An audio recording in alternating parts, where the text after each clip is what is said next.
The hum of the starship's engines was a constant, almost soothing backdrop to the chaos unfolding in the grand hall. The air shimmered with an otherworldly energy, and the walls, crafted from a living crystal that pulsed faintly with light, seemed alive, as if they were witnesses to the events transpiring within. At the center of it all stood Kale, a human soldier clad in battered armor, his face streaked with dirt and sweat. He had seen battles, faced death more times than he could count, but nothing had prepared him for this moment. Before him stood Lyria, the alien princess, her presence commanding every ounce of attention in the room. She was not just royalty, she was ethereal, a being whose beauty defied comprehension. Her skin glowed softly, like moonlight captured on water, and her eyes, those piercing, multifaceted orbs, shifted colors with each passing emotion. Around her neck hung a delicate chain adorned with a gemstone that seemed to contain galaxies within its depths. She was flanked by guards who looked more like statues carved from obsidian than living beings, their expressions unreadable behind helmets that masked even the slightest hint of individuality. Kale swallowed hard, feeling the weight of countless stares boring into him. This wasn't how he'd imagined things going when he volunteered for this mission. He had been sent here as part of a diplomatic envoy, tasked with brokering peace between humanity and the Zenthari Empire, a coalition of advanced alien species spanning multiple star systems. But somewhere along the way, something had gone horribly wrong, or perhaps wonderfully right, depending on one's perspective. Lyria tilted her head slightly, studying him with an intensity that made his chest tighten. Her lips parted, and though no sound emerged, the words echoed in his mind, transmitted telepathically. "You, my mate, are you serious?" Her tone carried disbelief, amusement, and maybe even a flicker of curiosity, all wrapped up in a single phrase that left Kale struggling to find his footing. He opened his mouth to respond, only to realize he didn't know what to say. How could he explain something he barely understood himself?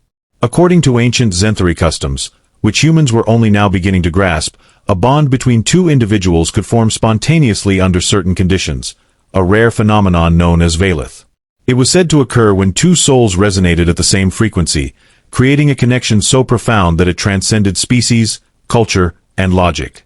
And somehow, against all odds, Kale had triggered it with Lyria during their first encounter. The memory came rushing back unbidden, the skirmish on the asteroid field where his ship had crash-landed near hers after an ambush by rogue mercenaries. They had fought side by side, their movements syncing instinctively despite having never met before. In the heat of battle, amidst explosions and chaos, their gazes locked, and in that instant, something shifted. A spark ignited, invisible yet undeniable. When the dust settled, they found themselves standing close enough to feel each other's breaths, neither willing to break away. Now, days later, they stood in this opulent hall, surrounded by advisors, dignitaries, and warriors, all waiting to see how this unprecedented situation would unfold. Kale felt out of place, painfully aware of the stark contrast between his rough exterior and Lyria's regal elegance. Yet there was no denying the pull he felt toward her, a magnetic force that tugged at his very core. Was it love? Destiny? Or simply some cosmic joke played by the universe? Lyria took a step forward, closing the distance between them until mere inches separated them. Up close, she was even more mesmerizing, her features sharp yet delicate, her scent carrying notes of something floral and metallic. She raised a hand, hesitating for a fraction of a second before placing it gently on his cheek. The touch sent a jolt through him, electric and warm, and he instinctively leaned into it. "I don't understand," she murmured aloud this time, her voice melodic yet tinged with frustration. "Humans are fragile, short-lived. Your kind burns brightly but fades quickly. Why would fate choose someone like you for me?" Her words stung, but Kale couldn't fault her for speaking the truth. Compared to the Zenthari, humans were indeed fragile, their lifespans fleeting in the grand scheme of things. But wasn't that what made life precious? Didn't their mortality give meaning to every moment, every choice, every connection forged? He wanted to tell her all of this, to make her see past the surface differences, but the words caught in his throat. Instead, he reached up, covering her hand with his own. Her skin was cool and smooth, unlike anything he'd ever touched before. "Maybe it's because we're different," he said finally, his voice steady despite the storm raging inside him. "Different doesn't mean wrong. Sometimes, it means better." For a long moment, Lyria simply stared at him, her expression unreadable.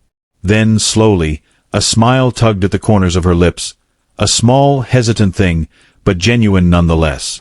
"Better," she repeated softly, testing the word as if it were foreign to her. "Perhaps.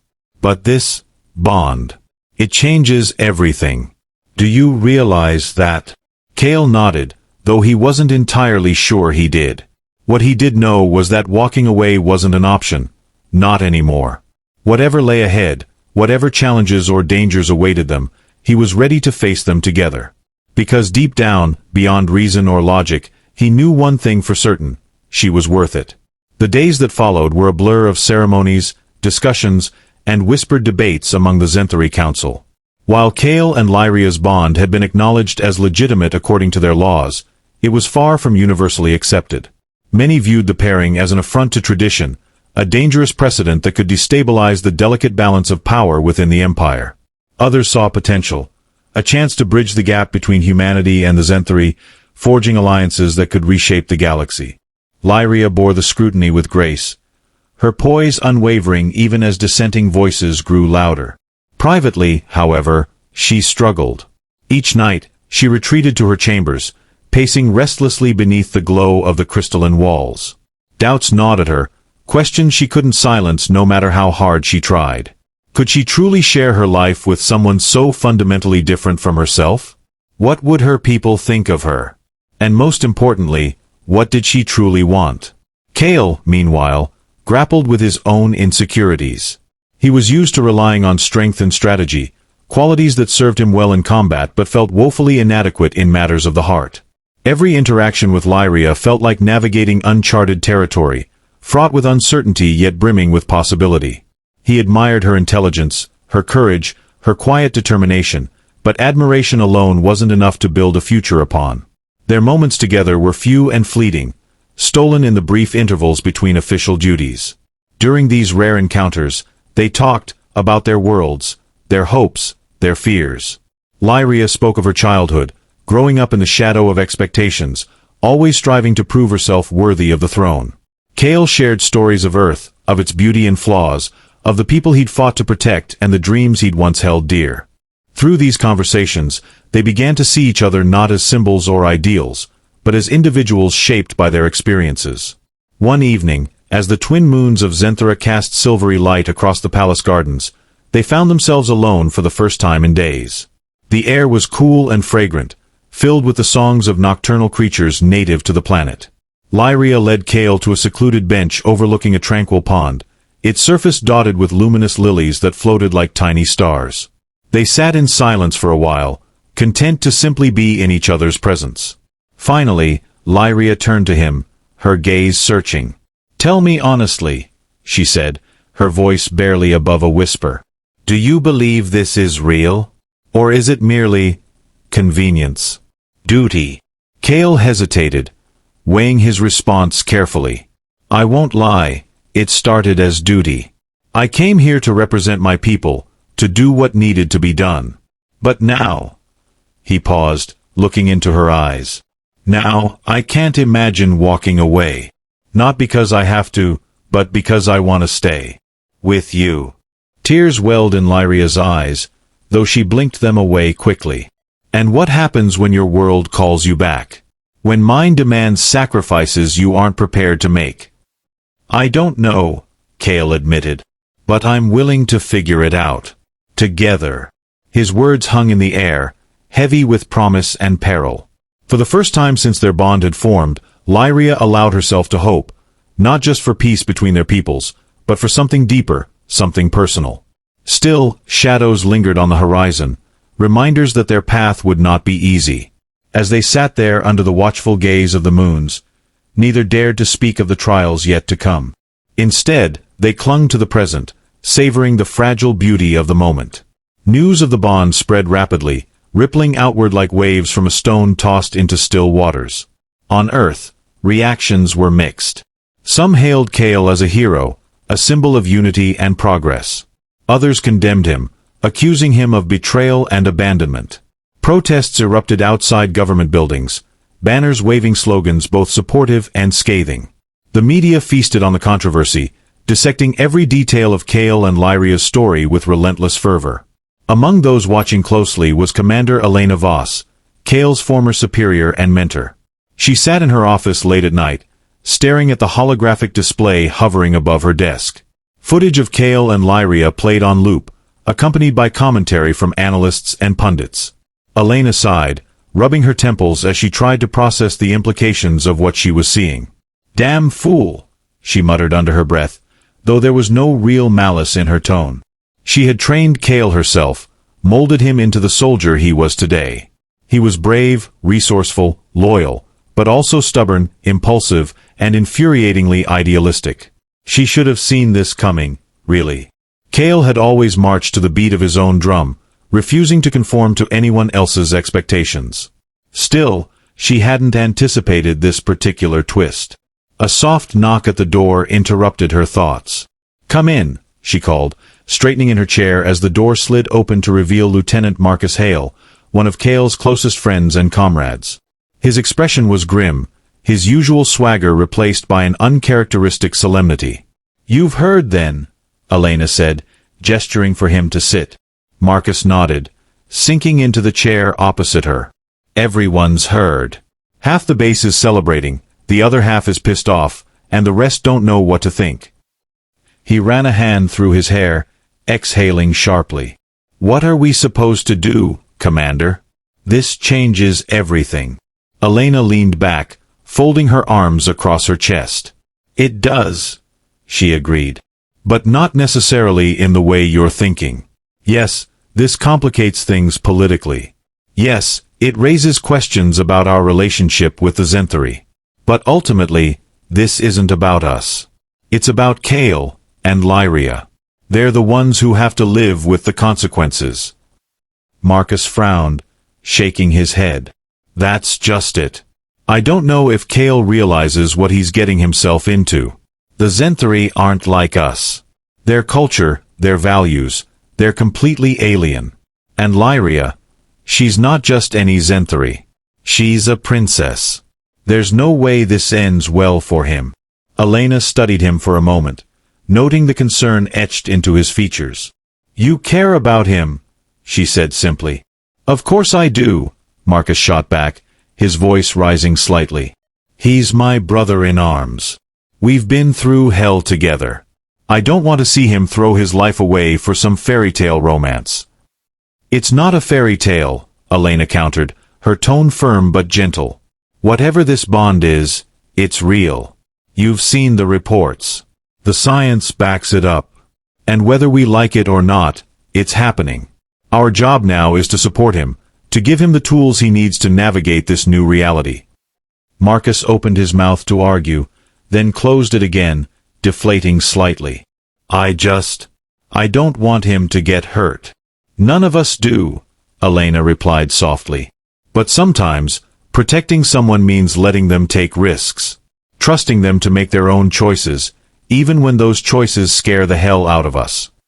The room fell silent, save for the faint hum of the holographic display. Outside, the city lights twinkled like distant stars, oblivious to the turmoil brewing within the walls of the military compound. Somewhere out there, Kale was forging a new path, one that would shape not only his destiny but the destinies of countless others. And though the road ahead was uncertain, Elena couldn't help but feel a flicker of hope. After all, if anyone could bridge the gap between worlds, it was Kale. Back on Zenthara, tensions continued to mount. Dissenters within the Empire grew bolder, their protests escalating from peaceful demonstrations to acts of sabotage. Rumors swirled of factions plotting to sever the bond between Kale and Lyria, believing it to be a threat to the stability of the Zenthari way of life. Meanwhile, negotiations between human diplomats and Zenthari officials stalled, bogged down by mistrust and conflicting agendas.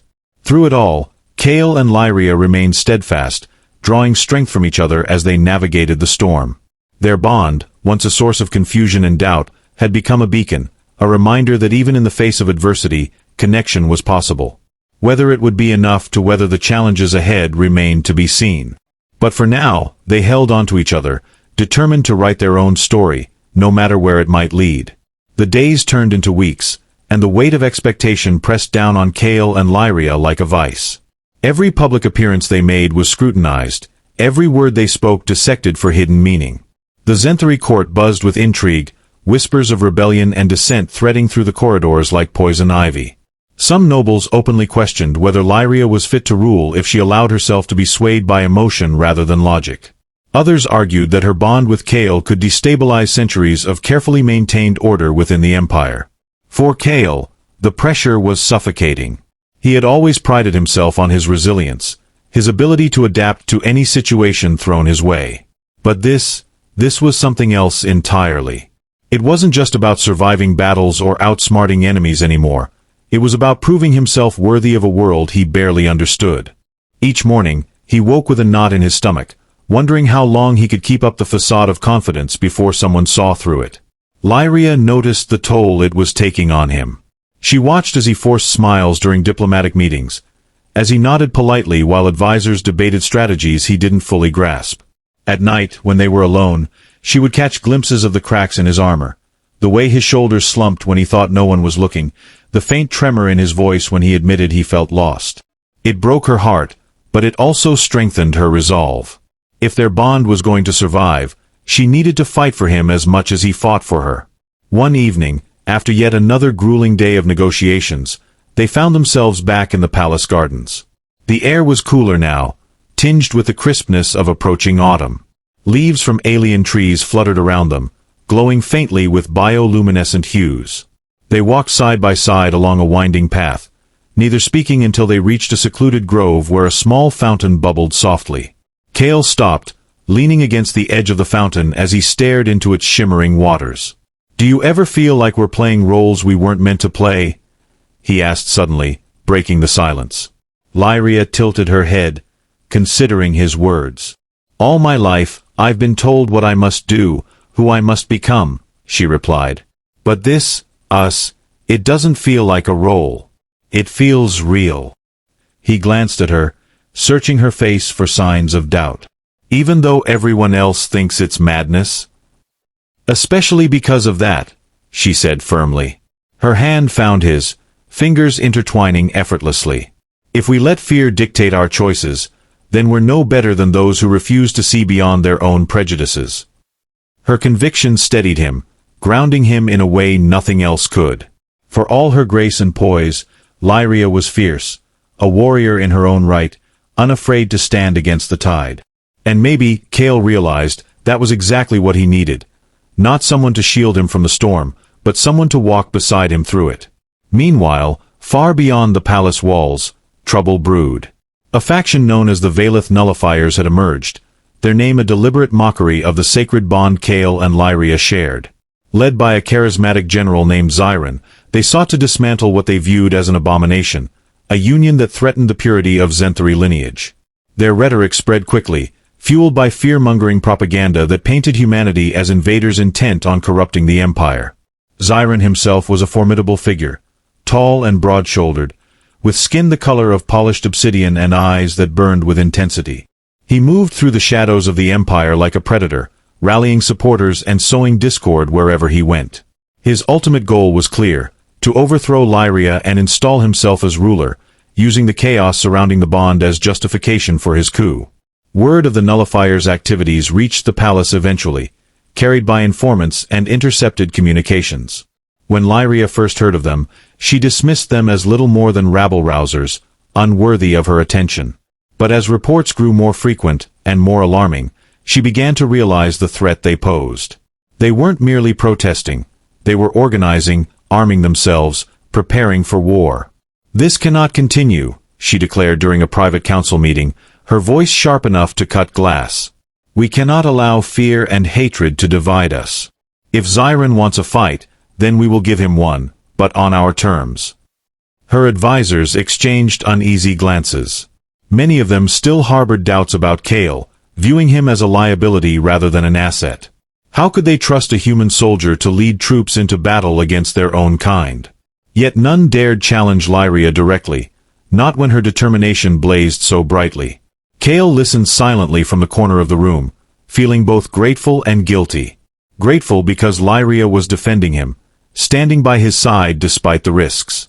Guilty because he knew she was putting herself in danger for his sake. He couldn't let her face this alone. After the meeting adjourned, he approached her as she stood gazing out a massive window overlooking the city. The skyline glittered beneath twin moons, beautiful yet deceptive in its tranquility. "You don't have to protect me," he said quietly, stepping close enough to touch her shoulder. "I can handle myself." She turned to face him, her expression softening. "I'm not protecting you, Kale. I'm fighting for us, for everything we represent. If we falter now, if we let fear win, then what hope is there for either of our peoples?" Her words struck a chord deep within him. She was right. This wasn't just about them anymore. Their bond symbolized something greater. The possibility of unity, of bridging divides that had seemed insurmountable. To give up now would be to surrender not only their future but the futures of countless others. "I'll do whatever it takes," he promised, his voice steady despite the turmoil swirling inside him. "Whatever you need." Lyria smiled faintly, though sadness lingered in her eyes. "Then prepare yourself, my love. War is coming." Preparations began in earnest. Troops were mobilized, defenses fortified, and alliances tested. Messages were sent to Earth, requesting reinforcements and supplies. While some human leaders hesitated, wary of entangling themselves further in Zenthari affairs, others recognized the stakes. Commander Elena Voss spearheaded the effort, rallying support under the banner of diplomacy and mutual survival. Back on Zenthara, Kale trained alongside Zenthari warriors, learning their tactics and adapting to their technology. It wasn't easy. His human body lacked the endurance and resilience of theirs, but he compensated with ingenuity and sheer willpower. Slowly but surely, he earned their respect, proving that strength came in many forms. Lyria worked tirelessly behind the scenes, rallying her people and countering the Nullifier's propaganda with messages of hope and unity. She visited villages and cities, speaking directly to citizens who had grown disillusioned with the Empire's rigid traditions. Her sincerity won over many, though resistance remained strong in certain quarters. As the days passed, tension mounted. Spies reported increased activity among the Nullifiers, suggesting an imminent attack. The palace became a fortress, guarded day and night by elite soldiers loyal to Lyria. Even so, Kale couldn't shake the feeling that something, or someone, was watching them. It came one night, when the moonlight bathed the palace in silver. Kale awoke to the sound of shattering glass, followed by shouts echoing through the halls. Instinct kicked in immediately. Grabbing the weapon he kept by his bedside, he bolted from his chamber, heart pounding as he raced toward the source of the commotion. What he found chilled him to the bone. A group of intruders clad in black armor had breached the palace, their movements swift and precise. They were heading straight for Lyria's quarters. Without hesitation, Kale charged forward, shouting for guards as he engaged the attackers. The fight was brutal, each blow landing with bone-jarring force. Though outnumbered, he fought with desperation born of love and duty, refusing to let them reach her. Just as he felled the last intruder, reinforcements arrived, led by Lyria herself. She wielded a blade forged from crystalline material, its edges gleaming with deadly precision. Her eyes locked onto his, wide with relief and fury. "They're testing us," she said grimly. "This is only the beginning." Kale nodded, breathing heavily as adrenaline coursed through his veins. "Then we'd better be ready." Together, they stood amidst the wreckage, united in purpose and resolve. Whatever lay ahead, they would face it together, not as separate entities, but as one.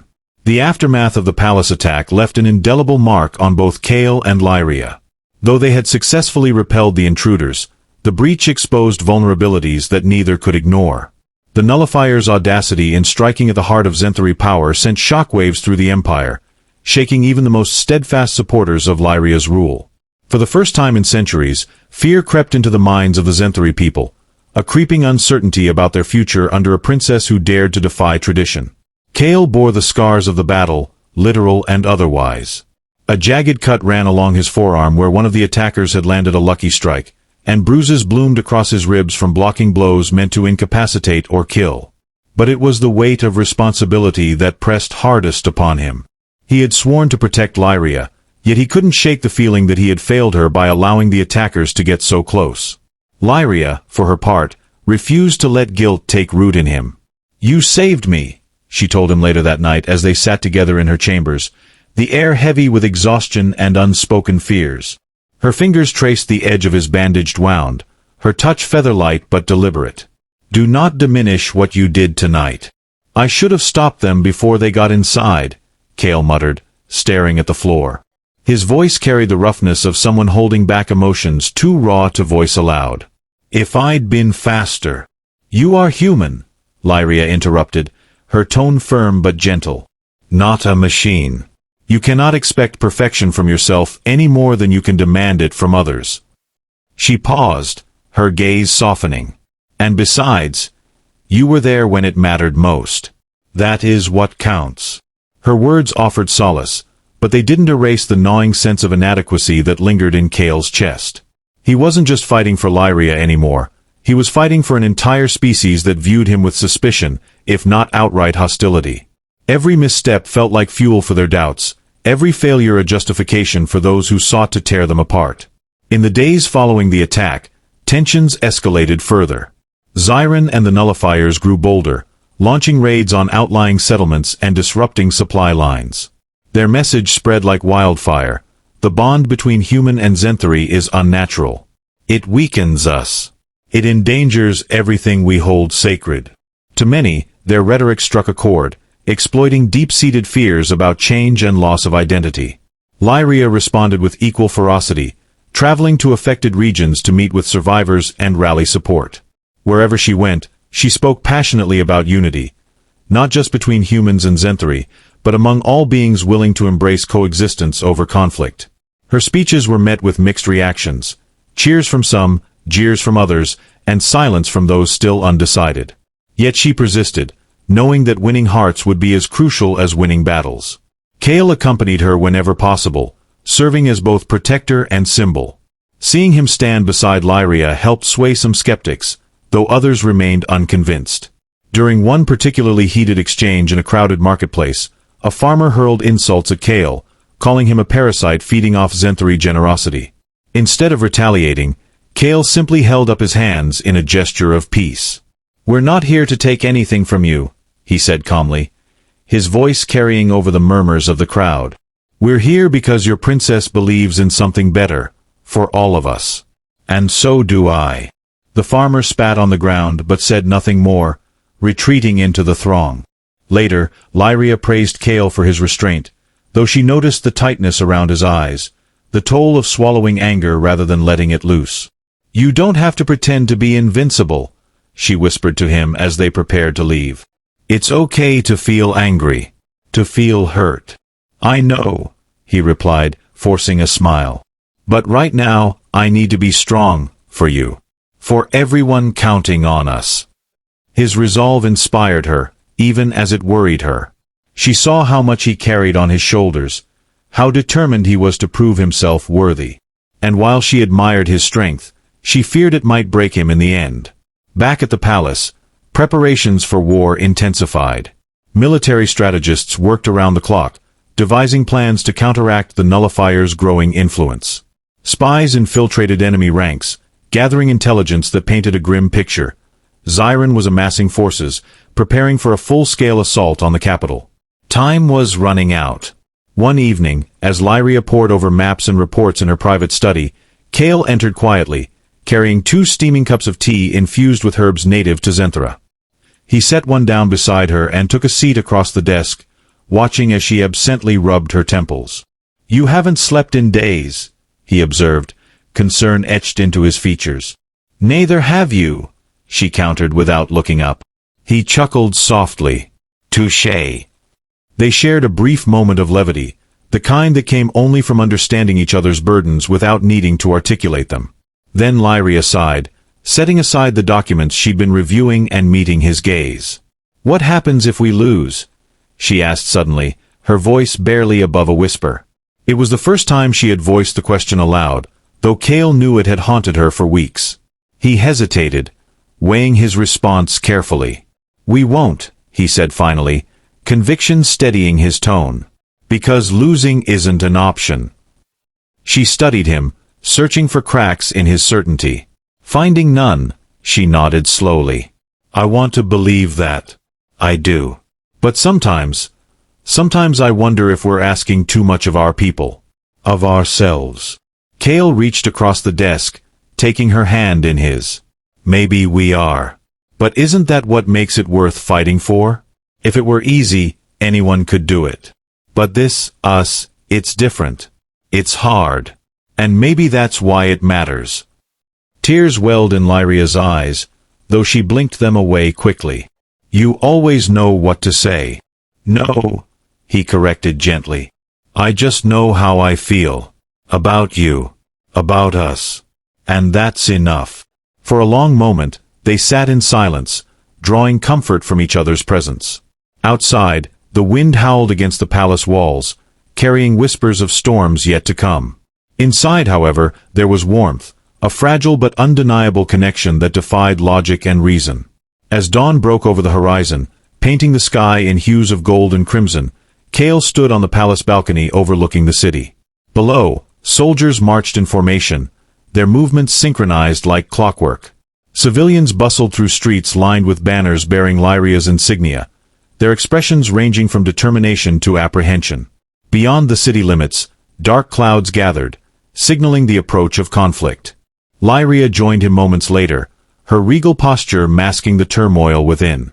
Together, they watched as the world awakened, poised on the brink of transformation. Neither spoke, yet words hung unspoken between them. Promises of loyalty, declarations of love, vows to see this through no matter the cost. When the first rays of sunlight pierced the horizon, casting light upon the crystalline towers of the palace, Lyria turned to Kale. Her eyes shimmered with resolve, her voice steady despite the storm brewing inside her. It begins today, she said simply. He nodded, gripping her hand tightly. Then let's make sure it ends the way we want it to. With that, they descended into the fray, ready to face whatever challenges awaited them. United, they stepped forward, not as rulers or warriors, but as partners bound by a bond stronger than fear, doubt, or division. Whatever lay ahead, they would confront it together, forging a path toward a future neither could have imagined alone. The battle raged across the capital, a cacophony of clashing forces and desperate cries. Kale fought with everything he had, his human frailty outweighed by sheer determination. Lyria stood at the forefront, her crystalline blade cutting through chaos like light through shadow. Xiron confronted them in the heart of the city, his eyes blazing with fury. This ends now, he snarled, raising his weapon. But as their blades met, something shifted. A pulse of energy rippled outward from Kale and Lyria, their bond resonating like a tuning fork. Xiron staggered back, confusion flickering across his face before resolve hardened it once more. You cannot win, Lyria said, her voice steady. Not against unity. With one final surge, they disarmed him, the nullifier's ranks crumbling behind him. The crowd erupted in cheers, hope rekindled. As silence fell over the battlefield, Kale turned to Lyria, bloodied but unbroken. We did it, he whispered. She smiled, tears streaming down her face. No, my love. You did. And for the first time, amidst the ruins of war, they allowed themselves to believe in the dawn of a new era, one forged not by fear, but by faith in each other.